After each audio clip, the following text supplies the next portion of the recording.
Hi అందరికీ welcome to my channel home chef Swapna YouTube channel. ఈరోజైతే మన కిచెన్లో ఒక 40 మెంబర్స్ అని చెప్పారు వాళ్ళు, కానీ 30 మెంబర్స్కి ఆర్డర్ ఇచ్చారు. వాళ్ళకు అటు ఇటు ఒకరు తక్కువ ఎక్కువ తిన్నా కూడా 40 మెంబర్స్కి అవుతుందండి. 30 మెంబర్స్కి చేయండి మీరు అన్నారు. ఇంకా 30 మెంబర్స్కి ఐటమ్స్ వచ్చేసి వెజిటేబుల్ బిర్యానీ, దాని కాంబినేషన్ పెరుగు రైతా అన్నారు. తర్వాత పల్లి కాల్ చేసి మిర్చి కసాలా, కొత్త ఎవరైనా పెరుగు రైతా తినని వాళ్ళు ఉంటే మిర్చి కసాలా ఇవ్వండి అన్నారు. అంటే ఇంకా ఈ రైస్కు కాంబినేషను మిర్చి కసాలా పెరుగు రైతా. ఇంకా స్నాక్ వచ్చేసి ఏదైనా ఇవ్వమన్నారంటే ఇంకా మీరు ఏది బాగా ఇస్తుంది ఇవ్వండి అన్నారు. వాళ్ళైతే కరెక్ట్ 7కి ఇవ్వమన్నారండి. 7కి కరెక్ట్గా రెడీ అయిపోయింది. వాళ్ళు వచ్చి తీసుకెళ్తామన్నారు. ఇంకా వాళ్ళు వచ్చేసరికి అయితే కరెక్ట్గా 7:45 అయింది. వాళ్ళే వచ్చి తీసుకెళ్లారు. ఇంకా ఐటమ్స్ అయితే ఇవ్వండి. 5 కేజీల గిన్నె అంటే నా దగ్గర పెద్ద పొయ్యి.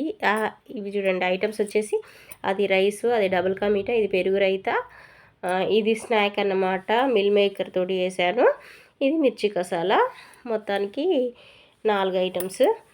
ఇంకా అసలు నా దగ్గర ఏమైందంటే అసలు పెద్ద పొయ్యి ఉంటుంది కదండి, అంటే మామూలుగా ఫంక్షన్స్కి ఎక్కువ క్వాంటిటీలో ఉండడానికి, అది ఆ పొయ్యి పైపు లీక్ అయిపోయింది అనమాట. అది ఎప్పటి నుంచో నెక్స్ట్ 6 నెలలు అయ్యాయి కదా కిచెన్ రన్ అవ్వక. ఇంకా అది పక్కకు పెట్టేశాను. కానీ అప్పటికప్పుడు వీళ్ళు ఒక 1 డే ముందు చెప్పారు. అప్పటికప్పుడు పెద్ద పొయ్యి కొనుక్కరావడానికి లేదనమాట. అందుకోసం ఆర్డర్ అయితే ఒప్పుకున్నాను, కానీ అసలు ఈ చిన్న పొయ్యి మీద ఎలా చేయాలి అని అనుకున్నాను. ఏదో ఒకలాగా ఐడియా చేసి 5 కేజీల బిర్యానీ మామూలుగా మన రోజు వండుకునే పొయ్యిల మీదనే వండాను అనమాట. ఇది వచ్చేసి పెరుగు రైతా, అదేమో డబల్ కా మీఠా, ఇది స్నాక్, ఇది మిర్చి కసాలా. చాలా బాగా వచ్చింది. అంటే చూడడానికి చూడండి చాలా బాగుంది. వాళ్ళు కూడా ఇంకా బాగానే ఉందని చెప్పారు. ఇంకా ముందు రోజే డీమార్ట్కి వెళ్ళి ఇంకా అంటే ఇంట్లోనే పెరుగు తోడేసాను అనమాట. ఏం కొనుక్కో హోమ్ ఫుడ్ అన్నప్పుడు హోమ్ ఫుడ్ లాగానే ఉండాలి కదా, అందుకోసం అయితే ఇంకా పాలు కొనుక్కొచ్చి పెరుగు తోడేసాను. బ్రెడ్ అవన్నీ ముందు రోజే, అంటే ముందు రోజు అంటే దసరా రోజు వెళ్ళి తీసుకొచ్చామన్నమాట. దసరా రోజు పొద్దున్నే చెప్పాడు అతను. ఇంకా దసరా రోజు వెళ్ళి ఇవన్నీ తీసుకొచ్చుకున్నాను.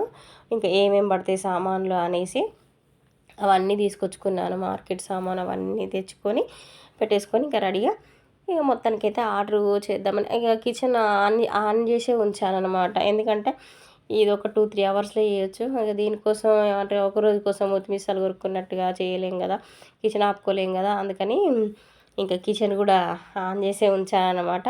మధ్య మధ్యలో కిచెన్ ఆర్డర్స్ చూసుకుంటూ. నెక్స్ట్ ఏంటంటే ఒక్కరు కొంచెం చేసుడు కష్టమేనండి. నేను ఒకప్పుడు బాగానే చేసేదానని, ఇప్పుడు ఒకరు పెద్ద ఆర్డర్ చేయాలంటే చాలా కష్టంగానే ఉన్నది అనిపించింది. ఎందుకంటే మా పిల్లలు చాలా అంటే చాలా హెల్ప్ చేశారు. కటింగ్ మొత్తం వాళ్ళే చేశారు. నెక్స్ట్ కొన్ని ఫ్రై అవి కూడా చేశారనమాట. ఈ మధ్యలో టమాటా కర్రీ అవన్నీ వచ్చాయి. అటు ఆర్డర్ చేసుకుంటే ఇటు చేశాను. మా బాబేమో ఈ బ్రెడ్ స్లైసెస్ కట్ చేయడం, మా పాప ఈ ఆకుకూరలు ఇవన్నీ తీసేయడం, ఆ కూరగాయలు కట్ చేయడం ఇవన్నీ చేస్తుంటే నేను పొయ్యి దగ్గర పనులు చూసుకున్నాను అనమాట. ఇంకా ఫస్ట్ అయితే క్రీమ్, అంటే ఇది కోవా కోసం నేను ఫస్ట్ పాలు ఏది బయట కొనుక్కరాకుండా అన్నీ హోమ్ మేడ్గా చేశానండి. ఒక 5 ఆర్డర్స్ అయిపోయిన తర్వాత ఇంకా కిచెన్ ప్లాట్ఫామ్ అంతా క్లీన్ చేసుకుని, నేను క్లీన్ చేసుకున్నా కూడా ఆర్డర్ ఉన్నప్పుడు సేమ్ ఆటోమేటిక్గా అలానే అవుతానే ఉంటుంది. ఎమ్మటెమ్మటే క్లీన్ చేసినా కూడా అంతా చేసేది ఫుడ్ ఐటమ్ కదండి, చేస్తూనే ఉంటాం వస్తూనే ఉంటాయి. కాబట్టి ఇంకా మీరు ఆ పక్కకి ఏమైనా కనబడితే మాత్రం లైట్ తీసుకోండి. ఇంకా అట్లా కిచెన్ క్లీన్ చేసుకో ఒక 2 ఆర్డర్లు చేసినాక ఇంకా మళ్ళీ కిచెన్ క్లీన్ చేసేసుకొని ఇక బ్రెడ్ వేపుకోవడానికి అటు పక్కకు ఆయిల్ పెట్టాను. ఇంక ఇది మిల్ మేకరు చూర ఉంటుంది కదండి అది. ఇటు ముందుగానే ముందురే నైటే పాలు మంచిగా కాగబెట్టి తోడేసాను. ఒక 2 లీటర్ల పాలు, 2.5 లీటర్లు తోడేసాను. ఎందుకంటే ఇటు పెరుగు రైతాకు కావాలి, నెక్స్ట్ బిర్యానీకి కావాలి కదా. ఇంకా అది ఇవి మొత్తం ఇవన్నీ మా బాబాయ్ వేయించాడనమాట. వెనక పెట్టింది కోవా కోసం అనమాట. పాలు ఫస్ట్ కోవా రెడీ చేసుకున్నాను, అంటే డబల్ కా మీఠాలో వేయడానికి. ఇంకా అది చేస్తుంటే ఒక ఆర్డర్ వచ్చింది. ఇది వచ్చేసి పులిహోర, ఇంకా పప్పు అన్నం, ఆవకాయ పప్పు అన్నము, ఇట్లా ఇవి వచ్చినాయి. అవి చేసుకుంటే చేస్తూ ఉన్నాను అనమాట. ఇంకా నాకు పెద్ద పొయ్యి లేదు కదా, ఐడియా ఆలోచించాను అనమాట. 3 పొయ్యిల మీద 3 రైస్లు 3 గిన్నెలు పెడితే 3 ఒక్కసారి ఉడుకుతాంటాయి. ఇటు పక్కకు దమ్ముకు రెడీ చేసుకోవచ్చు. 4 పొయ్యిల మీద ఒకేసారి ఉడుకుతాయి కదా అన్నట్టుగా ఇంకా 5 కేజీల బియ్యాన్ని అందులో 3 గిన్నెలలో పెట్టాను అనమాట. ముందే ఒక అరగంట ముందే బియ్యం కడిగి పెట్టేసుకున్నాను. ఈలోపు మా అమ్మాయి కూరగాయలన్నీ కట్ చేసింది. ఇంకా డబుల్ కా మీఠా కోసం అయితే ఇక్కడ నేను అవి వేయించి పక్కకు పెట్టాడు మా బాబు. ఇంకా నేను ఇక పాలు కాగబెట్టి ఇవి డ్రై ఫ్రూట్స్ అన్నీ వేయించి ఇంకా ఒకటి ఇట్లా ఆర్డర్లు చేసుకుంటూ ఇటు ఆర్డర్ కంటిన్యూ చేస్తాను అనమాట. ఇంకా అంటే ఇప్పుడే కిచెన్ లేట్గా ఆన్ చేశానంటే ఇక మళ్ళీ ఆఫ్ చేస్తే బాగోదు కదని అది అటు చేసుకుంటూ ఒక 4 ఆర్డర్లు చేసినట్టున్నా అటు చేసుకుంటూ మళ్ళీ పెద్ద ఆర్డర్ చేశాను అనమాట. ఇంకా ఇది మిల్ మేకర్ చూరతోటండి చాలా బాగుంటుంది. ఎలా అంటే వెజ్ వాళ్ళకైతే సూపర్ ప్రోటీను. నెక్స్ట్ ఏంటంటే అది తింటే చికెన్ తిన్న ఫీలింగ్ వస్తుంది అనమాట. అది చూస్తే కూడా ఎవరన్నా అసలు వెజ్ తినే వాళ్ళైతే ఇది వెజ్జేనా అని అడుగుతారు. ఎందుకంటే చికెన్ లాగా ఉంటుంది. నేను ఫస్ట్ టైము వంట చేసినప్పుడు కానీ ఫస్ట్ టైం ఈ రెసిపీ నాకైతే తెలియదండి. మా అమ్మగారు నేను వంట చేసేది కదా, అమ్మ ఒకసారి నాకు ఫోన్ చేసి చెప్పింది అనమాట.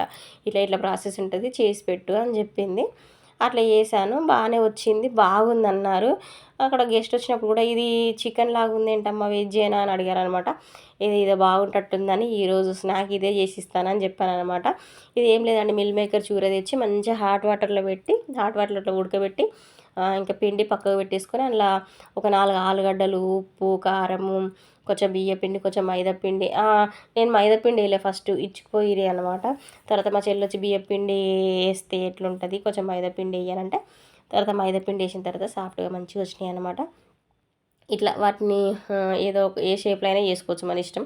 అందుకే ఇవి చికెన్ లాగా ఉంటాయని ఇక షేప్ అయితే ఈ విధంగా మార్చుకున్నా. మనకు నచ్చినట్టుగా ముద్దగార లెక్కనైనా చేసుకోవచ్చు, ఏముంది కానీ ఇంకా మంచిగా డీప్ ఫ్రై చేసుకోవడమే ఆయిల్లో. ఇది ఇలాగా ఇవి ఉడుకుతూ ఉన్నాయి. ఇంకా ఇవి చేస్తుంటే ఒకటి బెండకాయ ఫ్రై వచ్చింది, ఒకటి చికెన్ విత్ బగారా రైస్ వచ్చింది. అవి చేసుకుంటూ ఇంకా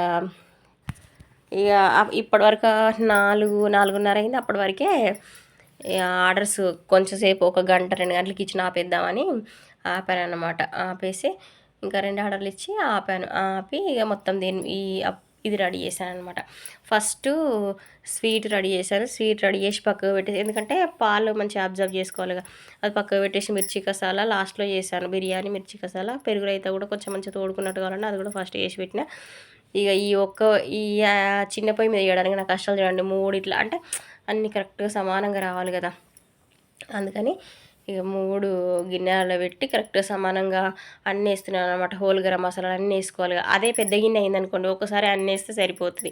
అందుకని ఈ 3 గిన్నెలలో కరెక్ట్గా ఇంకా హోల్ గరం మసాలాలు అన్నీ వేసి 3 పొయ్యిల మీద 3 ఎక్కిచ్చేసాను. ఎందుకంటే 3 ఒక్కసారి ఉడుకుతూ ఉంటాయి కదా, అందుకోసం.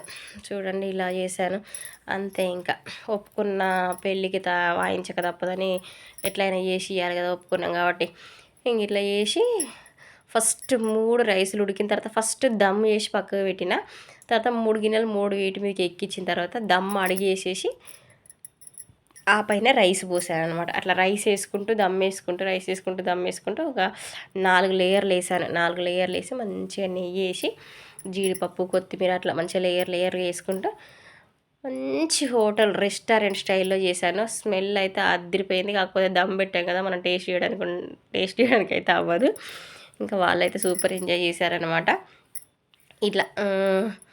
ఇట్లుంటాయండి క్లౌడ్ కిచెన్ స్టార్ట్ చేయాలనుకున్న వాళ్ళు. చాలామంది అయితే ఇట్లా అడుగుతున్నారు, అంటే నేను నెంబర్ పెడుతున్నాను కదా, కాల్ చేసి అడుగుతున్నారు అనమాట, ఏమని క్లౌడ్ కిచెన్ ఎలా స్టార్ట్ చేయాలి ఏంటని. దీనికోసం అయితే ఒక ఫుల్ వీడియో చేస్తానండి. ఎందుకంటే ఫుల్ వీడియో చేయడానికి అవ్వట్లేదు నాకు, ఎందుకంటే ఈ ఫోన్ ఒకటి సరిగా లేదు, ఫ్రంట్ కెమెరా పోయింది, మళ్ళీ అందులోటి కొంచెం ఆర్డర్స్, పిల్లలు ఇంట్లో ఉండడం, దీనివల్ల ఇక అవ్వట్లేదు. ఒక ఫుల్ వీడియో అయితే ఖచ్చితంగా చేసి పెడతాను. అసలు అంటే క్లౌడ్ కిచెన్ ఎలా స్టార్ట్ చేయాలి ఏంటి అనే దాని గురించి. కానీ క్లారిటీగా చేసేసుకోవచ్చండి ఎవరైనా కూడా. క్లౌడ్ కిచెన్ స్టార్ట్ చేయాలనుకున్న వాళ్ళైతే ఆలోచించాల్సిన అవసరమే లేదు. ఎందుకంటే బయటికి వెళ్ళి ఆడవాళ్ళు అంటే బయటికి వెళ్ళి పని చేసుడు ఓకే, తప్పదు అనుకున్నప్పుడు, కానీ మనకు అవకాశం ఉన్నది, మనకు వంట బాగానే వస్తుంది, మనం చేయగలుగుతాం అనుకున్నప్పుడు చేసుకోవచ్చు అనమాట. బాగానే ఉంటుంది. చేయాలని ఎవరికైనా ఆలోచన ఉంటే మాత్రం ఎట్లుంటుంది అని ఆలోచించాల్సిన అవసరం లేదు. కాకపోతే మనకు ఓన్లీ మనం ఏమేమి ఐటమ్స్ బాగా చేయగలుగుతాం, మనం చేసేది అంటే ఫుడ్ మనం ఎంత చేయగలుగుతాం అనేది మనకు తెలుస్తుంది. ఏ ఐటెం బాగా చేస్తాం మనం అసలు. ఎట్లా అంటే ఆడవాళ్ళకి మెయిన్ కుకింగే. ఆ కుకింగ్ ఎవరికైనా రాకుండా ఉండదు. ఇంకొంచెం ఒక అడుగు ముందుకేసామనుకోండి దాన్ని బెటర్ చేసుకోవచ్చు అనమాట.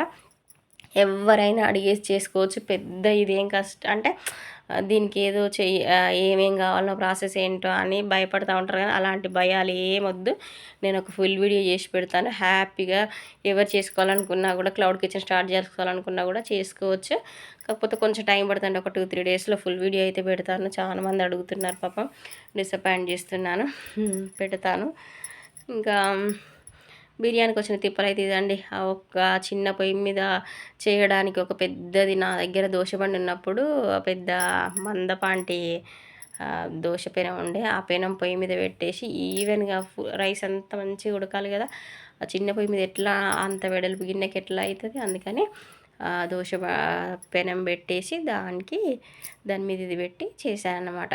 ఇది కథ. ఈ విధంగా పెద్ద ఆర్డర్ అయితే కంప్లీట్ చేశాను. నెక్స్ట్ ఏంటంటే వీడియో అయితే ఎట్లా వచ్చిందంటే అట్లా వచ్చింది. అస్సలు బాగా రాలేదు. ఎందుకంటే అసలే ఆర్డరు 7కి ఇవ్వాలి. ఓకే, ఒక 3-4 కల్లా రెడీ మొదలు పెడితే అయిపోతుంది. కాకపోతే ఇటు ఆర్డర్స్ చేసుకుంటూ అది చేసుకోవాలి కాబట్టి ఇటు ఆర్డర్ చేసుకుంటూ ఇటు వీడియో తీసుకుంటూ ఇటు ఈ ఆర్డర్ చేయాలి అనే ఆతృతలో వీడియో ఎటు తీస్తానో మాకే అర్థం కాలే. చూసేటోళ్ళు అయితే కొంచెం పేషెన్స్గా చూడండి, మమ్మల్ని తిట్టుకోకుండా. ఎందుకంటే ఇది మొత్తం వీడియో అసలు యూట్యూబ్లో ఇట్లా ఏమంటారు 16.9 రావాలి. ఇక మా పిల్లలు నేను చేస్తాను, మా పిల్లలది అంటే ఇటు పక్క వాళ్ళు అటు పక్క వాళ్ళు ఎవరు చేతికి వచ్చినప్పుడు వాళ్ళు తీయడం వల్ల ఆగమాగం గందరగోళం వచ్చింది. కాకపోతే మొత్తం ఇంత వీడియో తీసాక అప్లోడ్ చేయకపోతే ఎట్లా ఉంటుంది అన్నట్టుగా ఇక దీన్ని ఎడిటింగ్ చేస్తున్నా. అంటే మొన్న దసరా తెల్లారి వచ్చింది. ఇంకా ఈరోజు అయితే సాటర్డే కదా, సండే రోజు రిలీజ్ చేద్దాం అనుకుంటాను. ఇంక ఇట్లా దమ్ము పెట్టడానికి గోధుమ పిండి కూడా విసికాను కానీ ఫ్లాప్ అయింది. ఆ గోధుమ పిండి దాని మీద పెట్టేసరికి మూత సరిగా లేక అవ్వట్లేదు. కాకపోతే క్లాత్ అయితేనే బెస్ట్. నేను అప్పుడు రెస్టారెంట్ వంటకి వెళ్ళినప్పుడు క్లాత్ తోటే పెట్టేవాళ్ళు అనమాట. ఇంకా అదే ఐడియా మనం కాపీ కొట్టేసి ఇట్లా పెట్టేశాను. చాలా అంటే చాలా బాగా వచ్చేసింది. ఐటమ్స్ అన్నీ అసలు సూపర్ అనుకోండి. అంటే నాడప్ నేనే కొట్టుకోవడం కాదు. అంటే మనం చేసిన పని మనం తక్కువ చేసుకోవద్దు కదా. ఇంకా వీడియో ఎట్లుందో కామెంట్ చేయండి.